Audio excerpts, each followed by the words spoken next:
We started with the kinetic transport equation, and then we found the diffusion limit, and the surprising result was that the diffusion term appears as a tensor, as a diffusion tensor. And today I would like to look at some properties of this diffusion tensor. So how can it be visualized, how it can look like, but also what kind of mathematical properties it has. So let's start here. 4.3, structure of the diffusion tensor.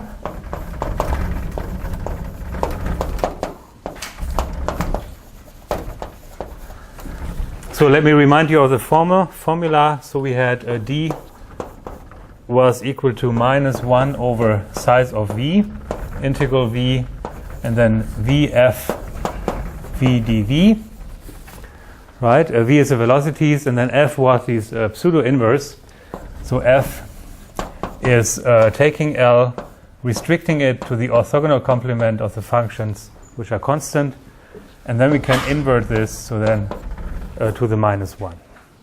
And now writing as an abstract formula, it looks like a monster, but I've shown you an example where this actually can be computed, and it's a factor like a minus 1 over mu in many cases. So f is sometimes very simple. Okay. So lemma 9. So we assume again T1 to T4. So the diffusion tensor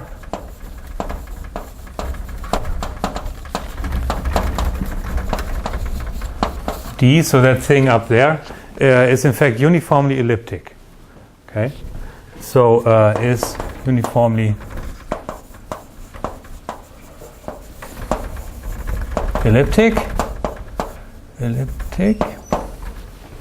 So meaning there exists a constant, let's call it k, so that phi times d phi is larger or equal k times phi squared. Phi are vectors in R2. So for each vector in R2 we have this inequality, which of course is super because this shows up in our parabolic limit, and if this is a positive definite operator, then we have unique solutions, and so on and so on. So let's do a little proof for this, because here you will see how our assumptions T1, T2, T3, T4 come together to give us this result, and it's an important step. So we need to compute phi d phi. So let's use the definition of what the diffusion tensor was. So this is minus 1 over v, integral v phi times v, f phi times v dv. Okay. Now phi is a vector in R2, okay, or no, Rn. This is just a vector. Now then phi times v is a function which depends on v, which is not constant in v. Okay, and since it's not constant in v, or we have seen it earlier as well, this is in the orthogonal complement of the constant functions. So this guy is in one orthogonal, which means it's in the domain of f, so we can apply the inverse, and there exists an inverse function of this guy here. So let's see. So there exists z equals f of phi times v, so an inverse function, and this inverse function is also in one orthogonal, because this is how f is defined. Okay. Let's see. And of course, if I apply L to Z, then I get phi times V out of it again. So then continuing here, maybe I can do this here. So then this is the same as minus 1 over V, integral of Lz comma times Z dV. Yeah, because phi times V is Lz, so I just replace it.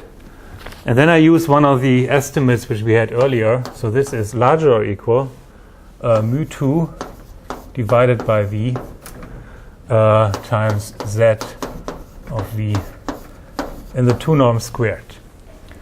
So this integral we could estimate to be larger or equal mu2 divided by v. And then this mu2, this was, what was it? It was, I think, mu times 1 minus t in the 1 norm orthogonal. So, yeah, if you have not seen my earlier lectures, then I'm sorry, I have to refer back to the earlier lectures. But this was condition T3, that this term here is less than 1, so together it's a positive number.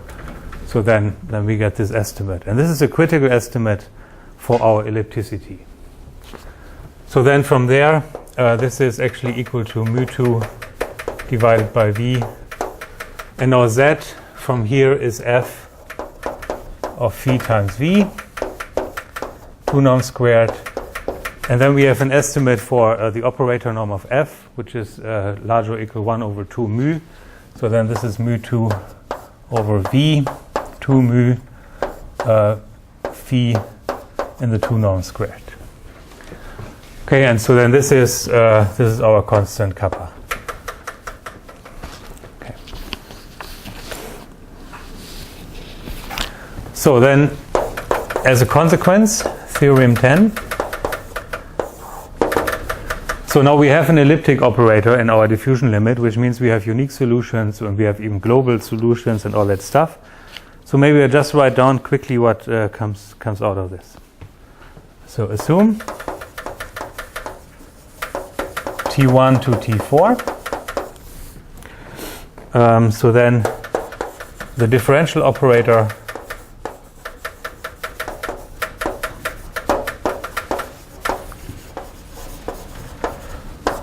delta d delta u, delta d delta, just like this, generates an analytic semigroup.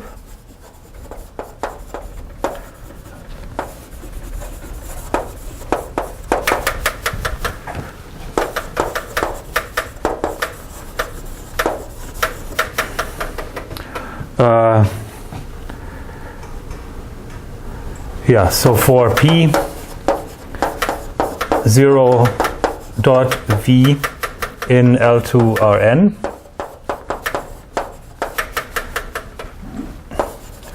and p0 bar of x is the integral of p0 xv dv. Then there exists a unique solution of the parabolic limit. Exists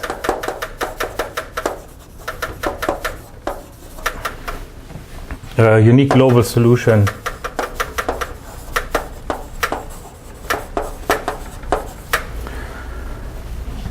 of p bar t equals delta d delta p bar. Okay.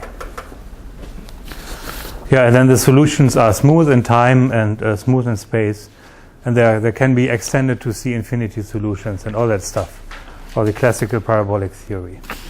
Okay. So as I said, maybe to emphasize once again, so the critical point is this mu2, that this guy is positive, and then we have this result. Okay. So any questions about this part? So here the T4 is important. The T3, that was T3. So you already saw. So the beginning is said that the T4 is a little bit restricted. Yes. And for example, for this uniform ellipticity, yeah, you still need T4. We still need T4, absolutely. Yeah, T4 was critical earlier on with the construction of this pseudo-inverse. This is where the T4 arises. Okay, now I would like to look at the graphical representation of the diffusion tensors. So we have now this diffusion tensor D, and there are actually two interesting ways how to represent it graphically so that you can get an idea of how it looks like. And one is called the ellipsoid and the other called the peanut. And the peanut is really a funny thing. So I didn't know about this when I started in this area, but then I found the peanut, and the peanut is cool. But the ellipsoid is also cool. So I would like to do this now. Now, Yongjung, if you could maybe open the conference website, because I want to show one picture from the course notes about these.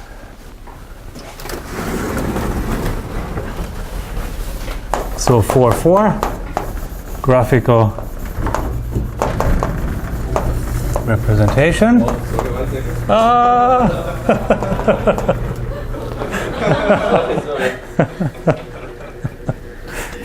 I said that the lecture starts, but it's my screen. We need the computer. Okay. That one is going on. Yeah, I want the computer.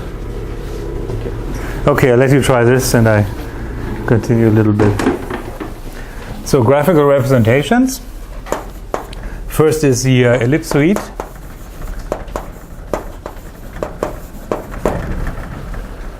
So if you consider, let's say we have a constant diffusion tensor, which is spatially independent, then we have this diffusion equation.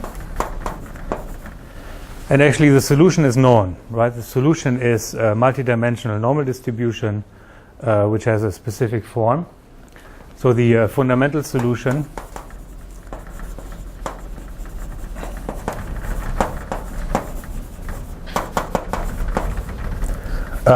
is like follows. It is a normal distribution, so how do I want to write it? Maybe u of x and t is a constant, and then e to the, what do we have?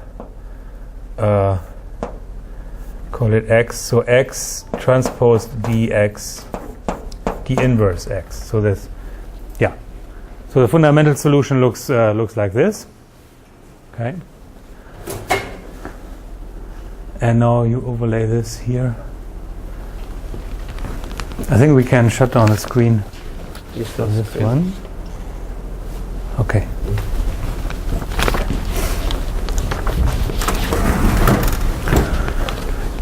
And this also has a statistic meaning. So this fundamental solution tells you the probability to find a random walker who started at 0. And so now we can look at level sets of equal probability. So what are sets of equal probability to find a random walker? So level sets of equal probability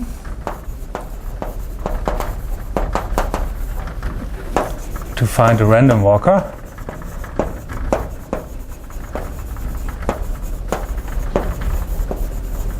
Where, of course, now you assume that this has been derived from an underlying random walk process. But the level sets are the sets where u of xt equals a constant. So let's maybe call this C2. These are level sets. But then these are all the sets where x transpose d inverse x is constant. So this is the same as a set of all x, so that x transpose d inverse x is constant. It's a different constant, so let's call it C3. And this turns out to be ellipsoids. These are ellipsoids. And I'll show you in a second how this arises. Yeah. But this is called the diffusion ellipsoid.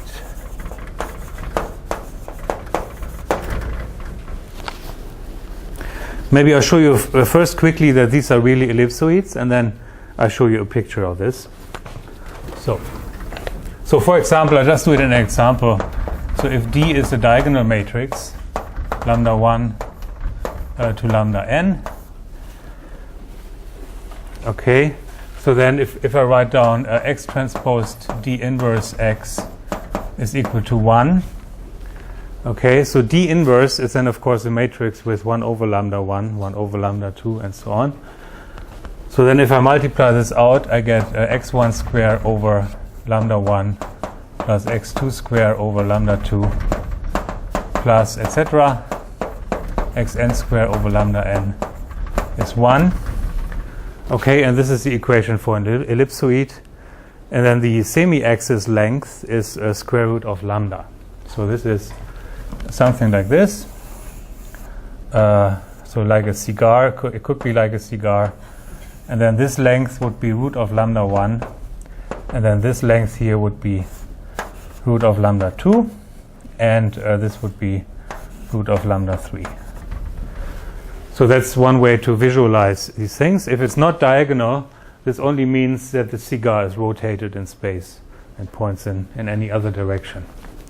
So now it's probably even boring to look at it, but I'll show you anyways. Yeah, so okay. Cool, let's stop it at the right moment. You can see both. So. But now where is this?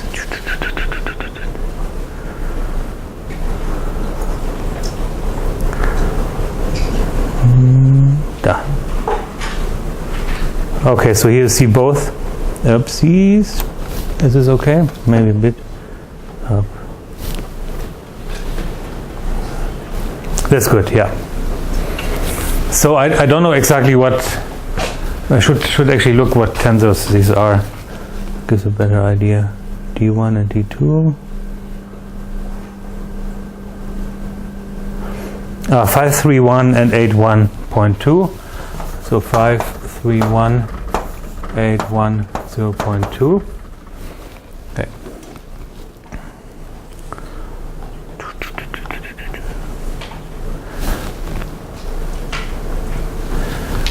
All right. So the first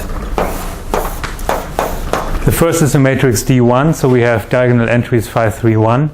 And then you see this is here the diffusion ellipsoid on the top, and here this is the other case where you have 8, 1, 0.2. And in the second case in particular, you see it's very thin and very long. So you have high diffusion in direction x1 and very low diffusion in z direction. And this is what you see in the ellipsoid here. And then here on the other side, I show the peanut, and now you see why it's called peanut, because it looks like a peanut. And this has a different meaning. So let's see. 2 is a peanut, and basically this shows the map where I map V to V transpose dV. Right. So for each direction V, V is in Sn minus 1. For each direction in V, I just build this product here, and this is the distance I plot. And this gives a peanut, okay? And this also has a statistical meaning. That's so. This is on the one hand, it's the mean squared displacement in a given direction.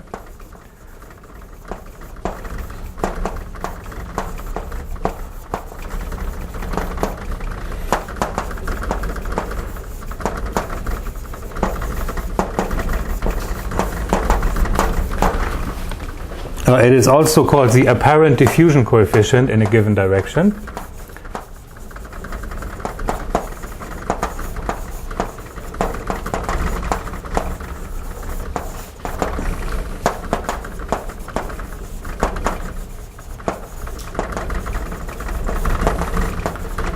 In a given direction V. So meaning you can take any direction and then you see what the diffusion is in that direction, or the effective diffusion in that direction from the peanut. Now both informations are completely equivalent. So if you give a peanut, you can find D. If you give the ellipsoid, you can find D, and you can transform one into the other. So this is basically equivalent information. So what people use is always the ellipsoid, but you could use equivalently or the peanuts, of course. All right.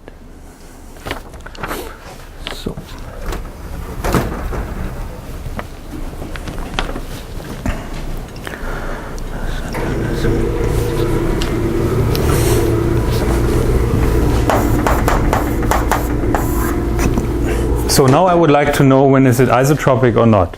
So isotropic means that the ellipsoid is a ball, is round, is a sphere, or the peanut is also a sphere. So let's see. Anisotropic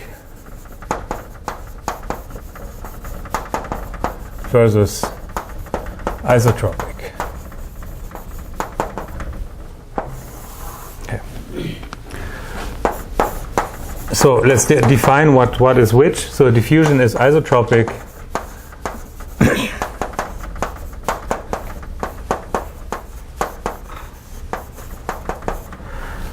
if the diffusion tensor is proportional to the identity matrix. If it's the identity matrix, it's isotropic, otherwise it is anisotropic. So otherwise anisotropic. Okay. Or actually not proportional, I mean similar. So you can still transform the coordinate system. And so that the Jacobi matrix basically would be the identity matrix. Okay. So the question is now, how can we characterize isotropy or anisotropy very quickly? So I would like to find a criterion so that if I have the diffusion tensor with this integral and VF, V and so on, that I quickly can see if it's isotropic or not. And this can be done by introducing something like an expected velocity. So expected velocity, which is V bar of V is integral V T of V prime V prime dV prime. So I'm cheating a little bit because the operator was first only defined to act on scalar functions. But now I sub in a vector. V is a vector. But this integral, of course, still makes sense, but then the outcome is also a vector. And this is what I call the expected velocity. So I integrate over all incoming velocities, and then this gives me the expected outgoing velocity. Okay. And now I write down 3 statements which relate to this expected velocity.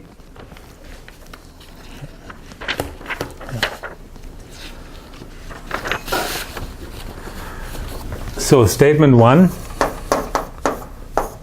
is there exists an orthonormal basis E1 to En of Rn such that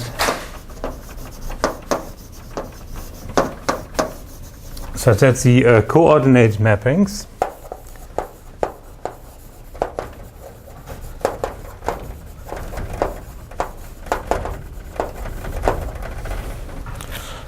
let's see, where am I? So phi I maps from V to R, and it just gives the coordinate. So phi I of V is Vi. Okay, so this is just gives one of the coordinates of the vector V.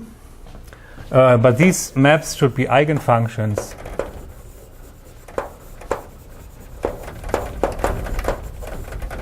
of L with common eigenvalue.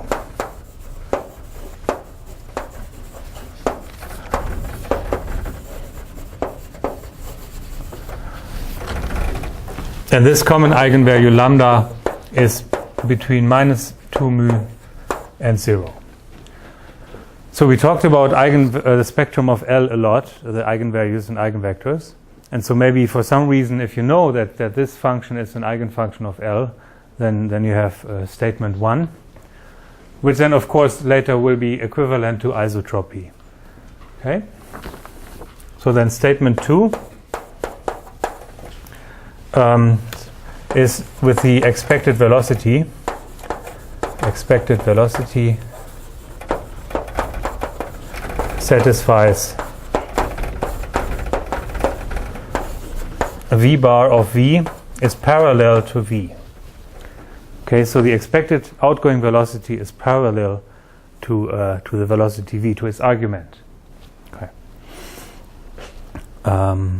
Yeah, and we can define a constant gamma, which is the product V bar of V times V divided by v square. Okay, so if they are parallel, then we can multiply them, which is basically the length of both.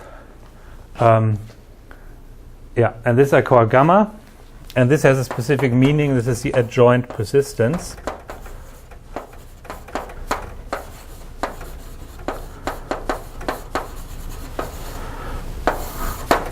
Now, persistence is an important notion in biology, and I will talk about this in a little bit.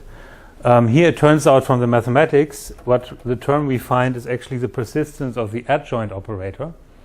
So I call it adjoint persistence. As I said, maybe in 15 minutes or so, I will also define the persistence, which will be the same construction, but then for the adjoint. What? No, not for the adjoint, but for the original operator. Yeah. Okay. But then, statement 3.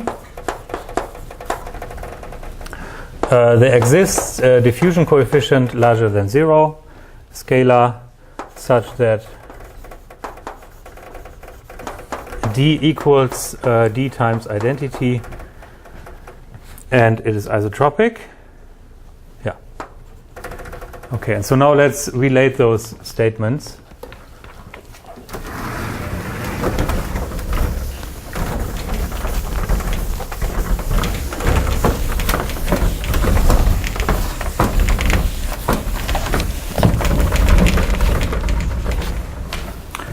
So theorem 11. So assume T1 to T4 as always. Then we have the following relation. So statement 1 is equivalent to statement 2. And both of them imply statement 3. Okay, so if you're interested if the diffusion is isotropic, then it is enough to check statement 1 or statement 2. So there's this implication. And then the constants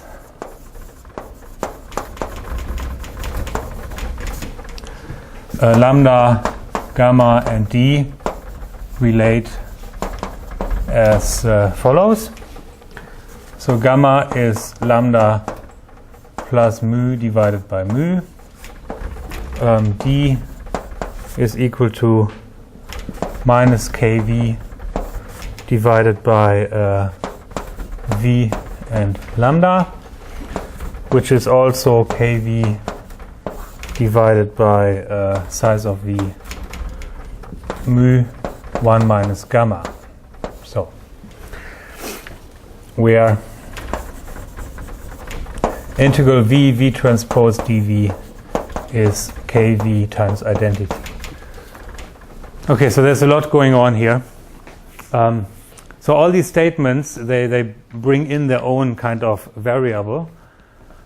So the first statement 1 had an eigenvalue which was actually negative. Okay. The second statement had something like an adjoint persistence, and the third statement had a diffusion coefficient. But these can all be related. So then the adjoint persistence is the same as the eigenvalue plus mu divided by mu, or the diffusion coefficient is actually either this or that, depending which kind of variables we have computed. And then this kV is the proportionality factor for this integral we discussed in the last lecture.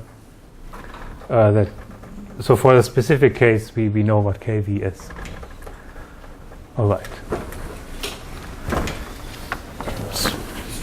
Yeah.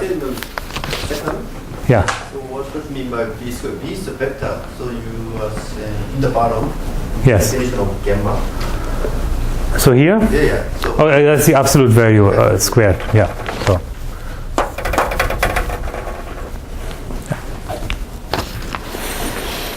That is this. Okay. So so what do you think is the easiest criterion of these to check?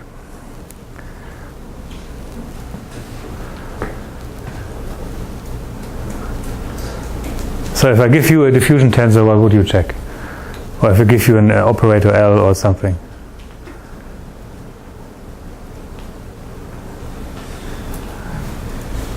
Good question, eh?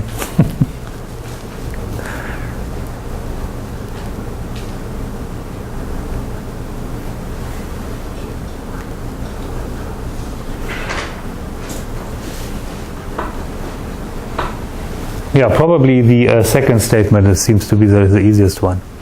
So for the second statement, you only need to compute the expected velocity. So it is an integral of the kernel. So let's assume you know the kernel, you solve this one integral, and then you see if this is parallel to v. You see if it's parallel to v, and you can compute this constant. So there seems to be a very simple way to go about it. But otherwise, if you have L, if you have the operator L, and you know already something about the spectrum, so then maybe the first one might be simpler. The most difficult one is probably to compute the full diffusion coefficient, because then you need this pseudo-inverse, you need to integrate with the pseudo-inverse, do all that stuff to find the diffusion coefficient. So let's do 2 examples where we do that. I have one more statement which I actually want to include here. So if there is if there is a matrix M, so that V bar of V is equal to M of V, so V bar is a linear transformation of V, or it's a linear function, then all are equivalent, and all 3 are equivalent. Okay. So now let's do an example. So the Pearson walk. Let's do that for the Pearson walk.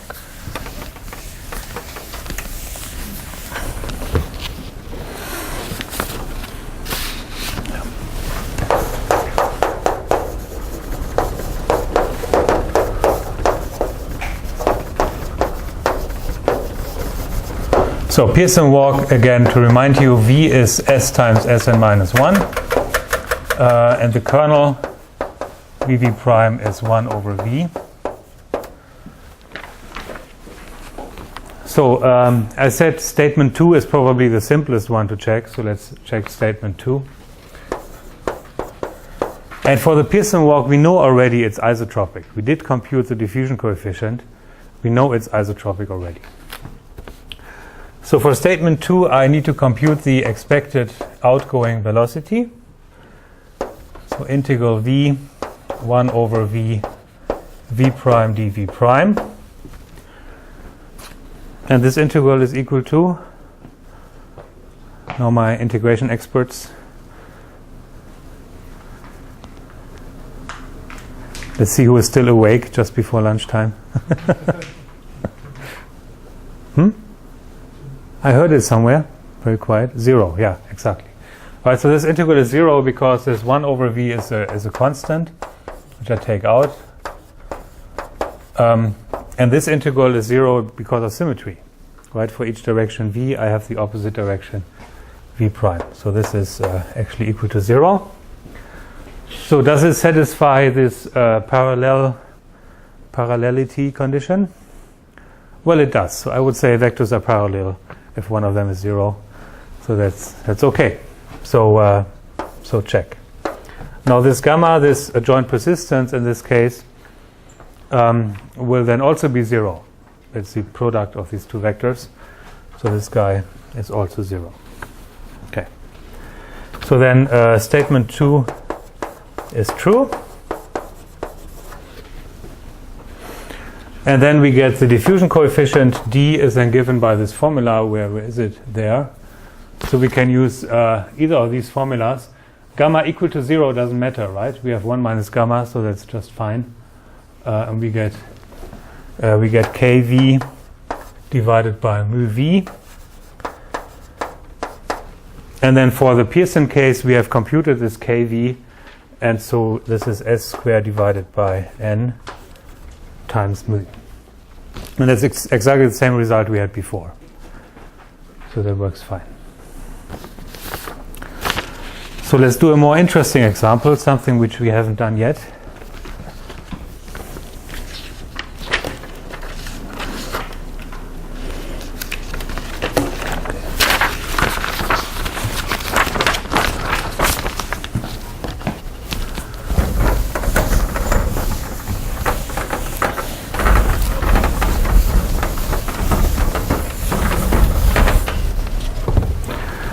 So second, T symmetric of the form T of v prime is little t of v minus v prime absolute value, and the set of velocities again is s times Sn minus 1. So now the kernel only depends on the distance of the two vectors v and v prime. It does no longer depend on the real direction, just on the distance of those two.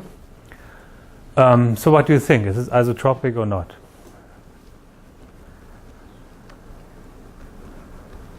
So who would say it's isotropic?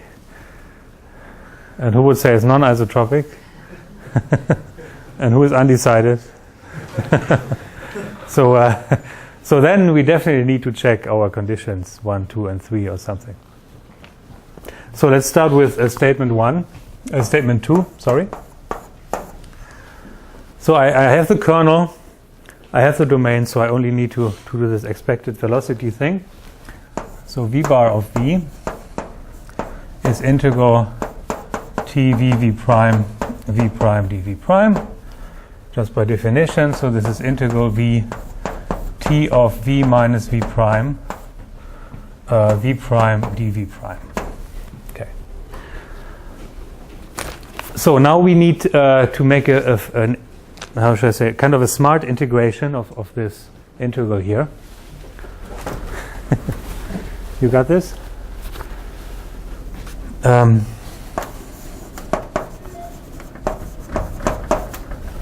So I choose a fixed v in v, because this is a function of v here and here.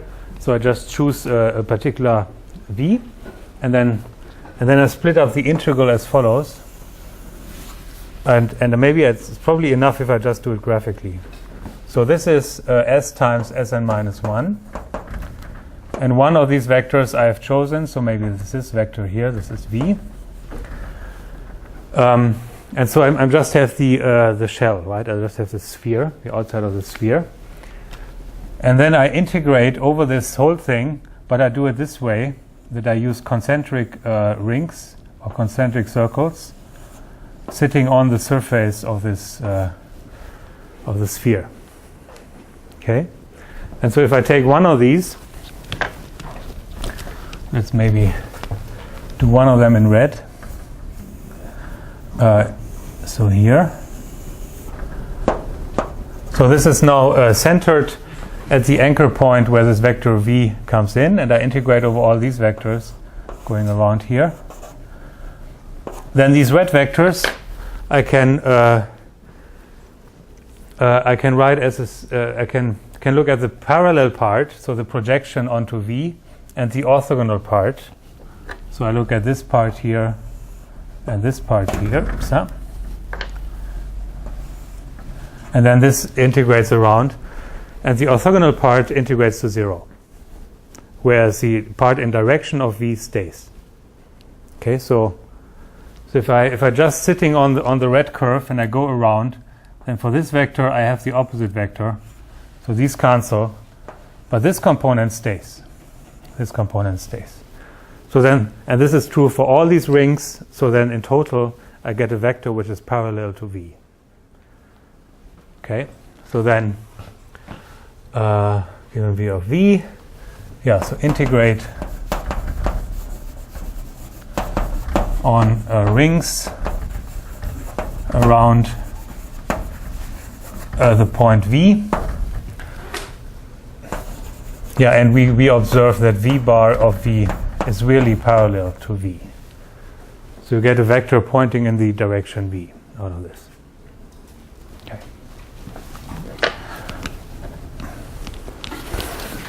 And that's it.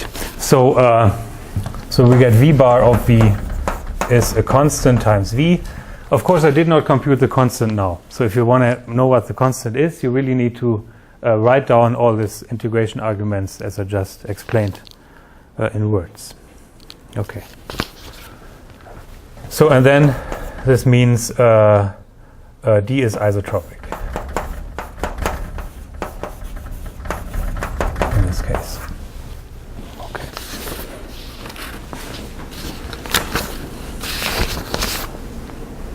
So let me give you now examples where it's non-isotropic.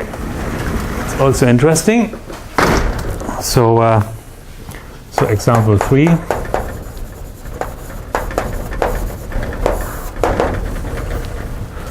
So T of V prime, let's say we have again our Pearson walk, but then we have a perturbation, V transpose MV, and M is a matrix. So meaning you have some given anisotropy given by this M, and then we have a perturbation of this form. Okay? So now you can try statement 2 and it does not work, and you can try statement 1 and it does not work. And so then we have to really compute the diffusion coefficient for this case. And I just tell you what we get. I'm not going through the details. But then we get the following diffusion tensor, S squared divided by N mu, identity plus V S squared divided by N M, identity minus V S squared divided by N M inverse, and then this. So you see this matrix M arises in very different combinations with an inverse and with a non-inverse, etc. But then this is what you get. So this is certainly anisotropic.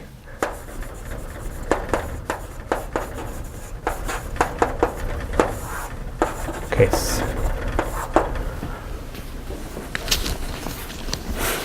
And then later in the applications we will see more anisotropic cases. Okay.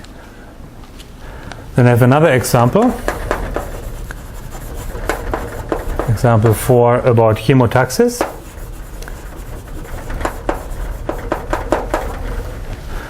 So now all this procedure can also be used to derive the classical chemotaxis equation.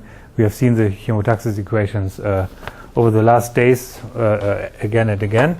So T of V prime, if we choose it to be again a Pearson walk first, plus then you use an epsilon perturbation of a function which depends on V prime and S and gradient S in direction of gradient S, then this, if you do all the scaling and everything I've done, then you get a chemotaxis equation out of it.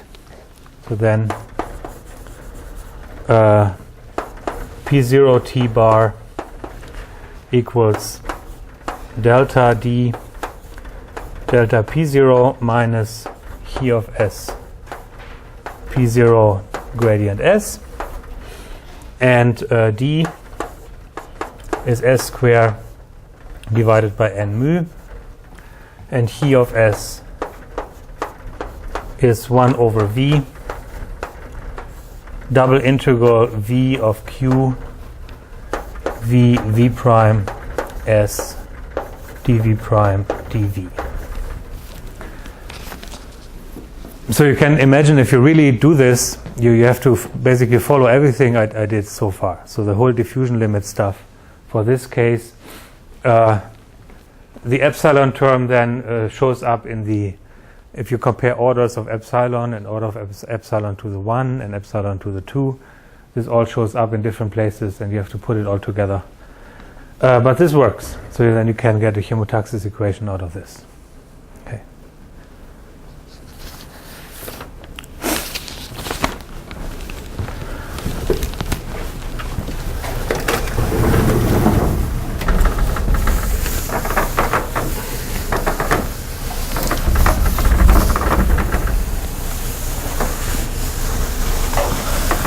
Let's keep this. So let's see the timing. So last thing I want to do is the persistence. Yeah, that works fine. So let's quickly talk about the persistence.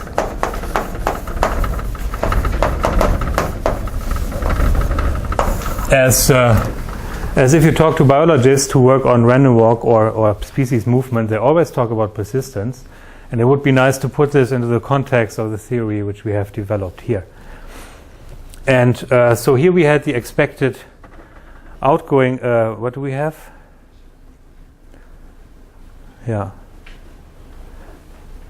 Here we had the expected velocity, and so now I define something like an expected outgoing velocity. So expected outgoing velocity. And now I'm no longer, so this is v hat of v prime is integral of t v prime v dv. And now as I write this down, I'm no longer happy with the name outgoing velocity. So maybe we can think about this together. So what do we have? V prime is the outgoing velocity. V prime is the incoming velocity, and the v's are the outgoing velocity. So then I integrate over all possible outcomes, and then I get an expected incoming velocity. So I think I should call it incoming velocity. So incoming. Maybe tomorrow I will decide differently again. But I think it's a function of v prime, so it's the expected incoming velocity. Okay, mathematically, if you compare this to the expected velocity, which I had earlier, it's only the prime, which is where's what. So here I integrate over the first variable, and here I integrate over the second variable. Okay. So if t is symmetric, it's the same anyways. If t is non-symmetric, then we have analog definitions. And then for this, guys, I defined a gamma, so I can define this gamma for here as well, and that's called the persistence. So, so first of all, I define an average incoming speed to be s hat is integral t of v prime v dv, absolute value, and then I define psi d of v prime to be v hat of v prime times v prime divided by s hat times s prime, where s prime is the speed of v prime. And now this is the persistence index, which is used in biology. So persistence index.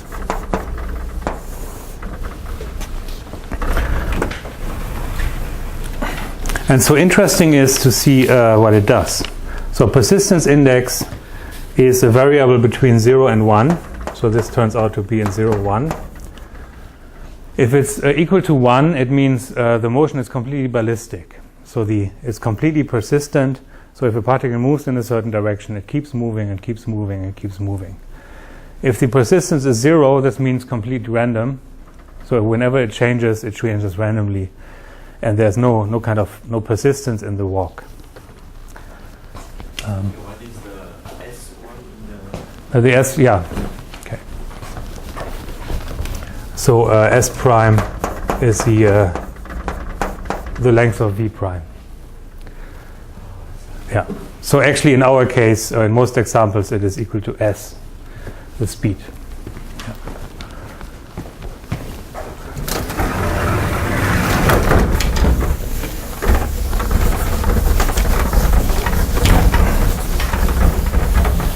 T is always positive. Excuse me? T. T is larger or equal 0. Larger or equal 0. Yeah.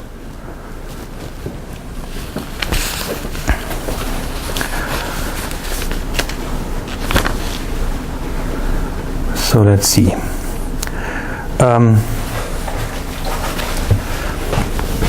Let me do you one example in 2 dimensions. Example 2D. So let's work with an angle. I'm just looking for words. Yeah, here. So this. So V is cosine theta and sine theta. So now I do this, what I usually try to avoid. I go to the coordinates sine and cosine theta for my vectors. But then I'm looking at an integral kernel which has the form h of theta minus theta prime. So it depends on the difference in the angles now. If I represent my vectors in cosine and sine in polar coordinates. Okay, so then the expected incoming velocity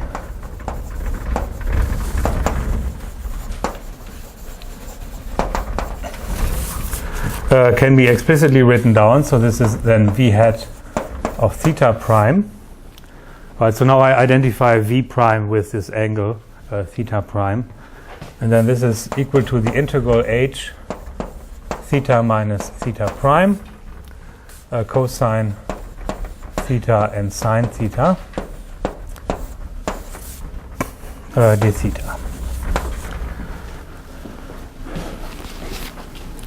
And yeah, and then you can do the usual trick. So this is kind of a convolution integration. So you can get the theta minus theta prime in here, and then you use some of the formulas for addition of angles for sine and cosine. And allow me to skip the details, but just show you what we get. We get something like integral h of alpha cosine alpha d alpha. And then we can take a vector out, which is cosine theta prime and sine theta prime. So, and here are two important things you see. First of all, we see that this vector is parallel to the vector v prime. Right, so this is v prime. So we are again in the case of statement 2, where we have this guy is parallel to this guy. Okay. But then important is also the factor in front. So if you compute psi d, doing this inner product there, you get exactly this integral h alpha cosine alpha d alpha. So this turns out to be the persistence. And I want to show this formula because in biology it's often called the mean cosine. Mean cosine. And here we can see exactly why it's called the mean cosine. It's a mean cosine because it's a mean cosine. You integrate h alpha with the cosine, and this is a persistence. And now this is what is also used in measurements. So you measure all the angles, and then you multiply the angles with the cosine and figure out the persistence index. Yeah. So I give you two values. So E. coli bacteria, that was the example I talked about a lot, where we have this typical random movement for the transport equations. This has a persistence index of about 0.33. For dictyostelium, we have a persistence index of about 0.7. So dictyostelium then seems to keep the direction much more and changes direction much less than E. coli bacteria would do. But E. coli still do have some persistence. It is not completely equal to 0. Okay. All right. Any questions about the persistence? I wonder the mean cosine is positive always because it's defined in terms of integral h alpha times cosine alpha. Oh, that's right. Yeah, no, that doesn't have to be positive. But it should be in between 0 and 1. Yeah, so then it should be between -1 and 1. Yeah. Yeah. So then now I'm a bit confused. Let me just see. But as long as t is positive, the direction somehow must be between 0 and 1. Right? Yeah, it's just between 0 and 1. Yeah. I guess maybe h here has some function or something. Otherwise.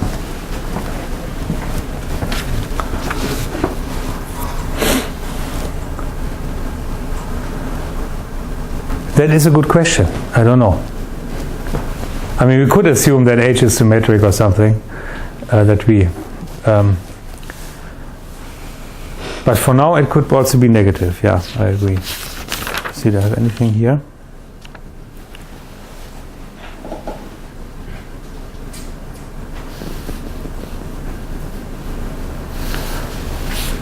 Now, what if you have a particle which is always switching? So if it stops, it switches to the opposite. So then the expected incoming velocity would be the opposite of the outgoing velocity. So then you might get a minus sign. So maybe I have to revise this here. So then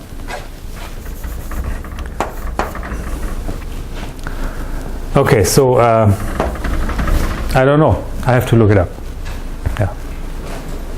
Maybe some of you has a good idea. So probably that's the case, and somehow you need to show that this one is always bigger than 0 with some extra effort. Maybe, yeah, maybe with some extra assumptions. Yeah. And for these two cases, equalize and take this term, the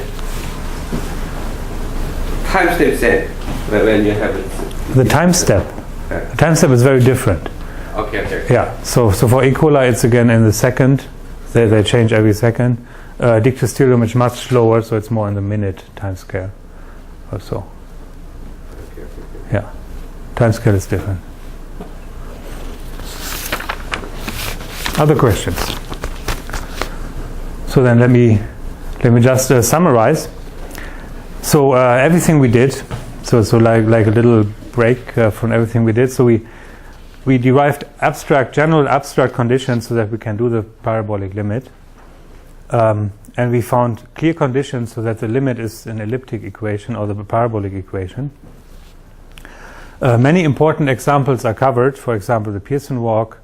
Symmetric kernels are covered. Chemotaxis can be included, I've shown here. Isotropic, anisotropic cases. So there's many applications that can be studied. But there were other examples which are not satisfied. So for example, we had this case where T of V prime equals Q of V. So this case we found does not satisfy our conditions T1, T2, T3, T4, or at least a few of them. And so we need something else for a case like this. And this is basically what I do in the last 2 lectures, so then I will cover these other cases. Okay, so thank you for this morning.